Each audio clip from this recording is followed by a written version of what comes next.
दुनिया से उठा लेना। मैं दुनिया में किसी के सामने अपने हाथ को उल्टा तो करना चाहता हूं, पर सीधा करना चाहता नहीं। कि तुलसी कर पे कर करो,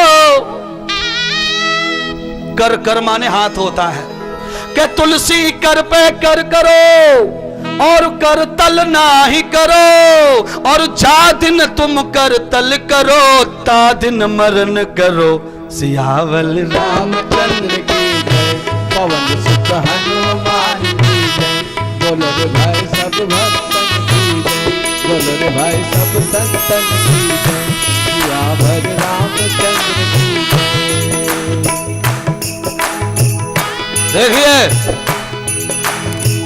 भिखारी का जीवन परमार्थहीन हो जाता है, और जब भिखारी का जीवन परमार्थहीन हो जाता है तो उसके पास में 4 लाख रुपए भी इकट्ठे हो जाएं भीख के, तब भी वो अच्छे कपड़े पहन सकता नहीं है। अच्छे कपड़े पहने तो रुपया मिलने वाला नहीं है। 4 लाख रुपए बैंक में लावारिस रह जाते हैं और वो यूं ही रोड पे मर जाता है। इसीलिए भिखारी बनना नहीं चाहिए। सुनिए, भिखारी माला माल कब नहीं होता?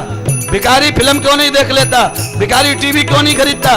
भिखारी कार क्यों नहीं खरीदता? इसलिए नहीं खरीदता कि कभी भी भगवान के मंदिर में भगवान के सामने मुंह करके नहीं बैठता।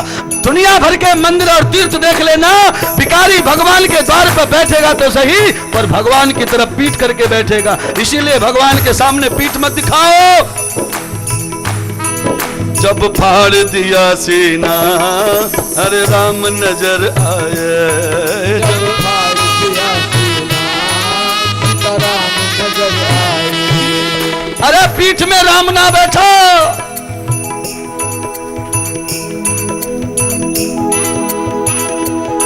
दिल के आईने में है तस्वीर यार की, दिल के आईने में है तस्वीर यार की, गर्दन झुकाई देख ली। भाई इधर है, इधर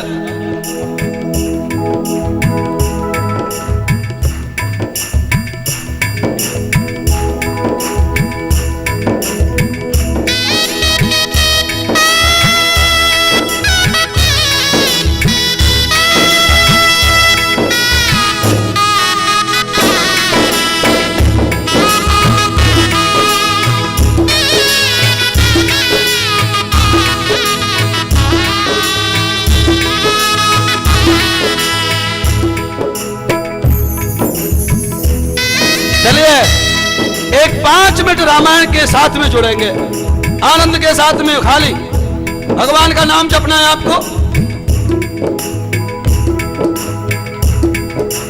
रघुपति राघव राजा राम, ईश्वरी अल्लाह तेरो नाम, सबको सन्मति दे भगवान। क्षिपि जल पावक गगन समीरा, पंच तत्व मिल बनत शरीरा।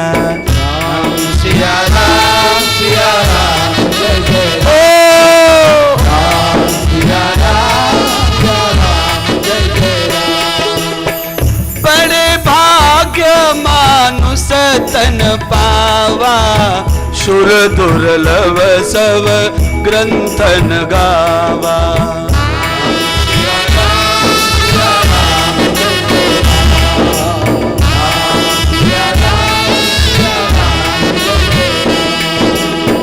धर्म अर्थ कर त्रिवत पुराना, मोक्ष प्रदात राम भगवाना।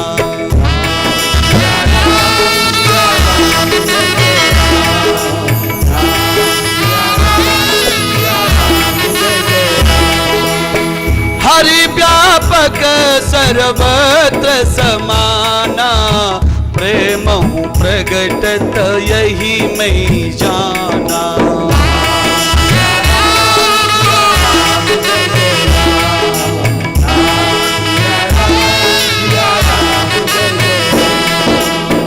ज्ञान विज्ञान सबहु एक देशा, प्रेम राम कर प्रेम विशेषा।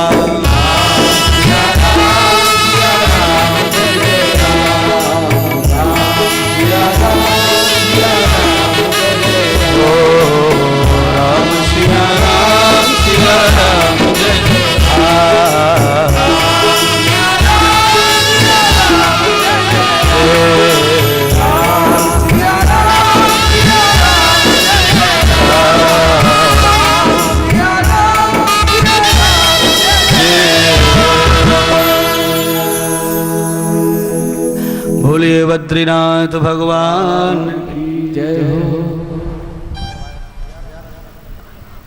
उर्वशी सिद्ध पीठ की तरफ अब चले। उर्वशी सिद्ध पीठ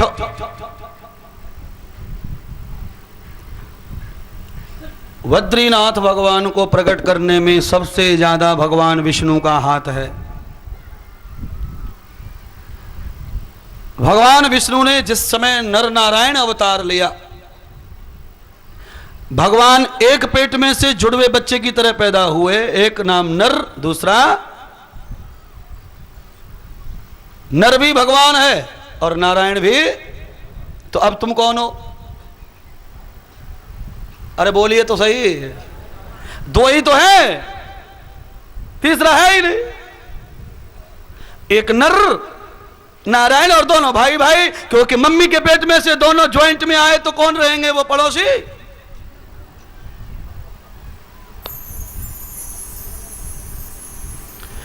नर नारायण भगवान का अवतार हुआ।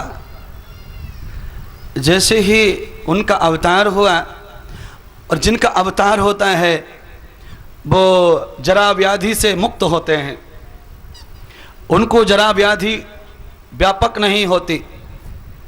जरा व्याधि से मुक्त नर नारायण अपने जीवन का हकीकत दर्शन करने के लिए उर्वशी पीठ, हिमालय की कंदरा, जहां तुम सब जाते हो,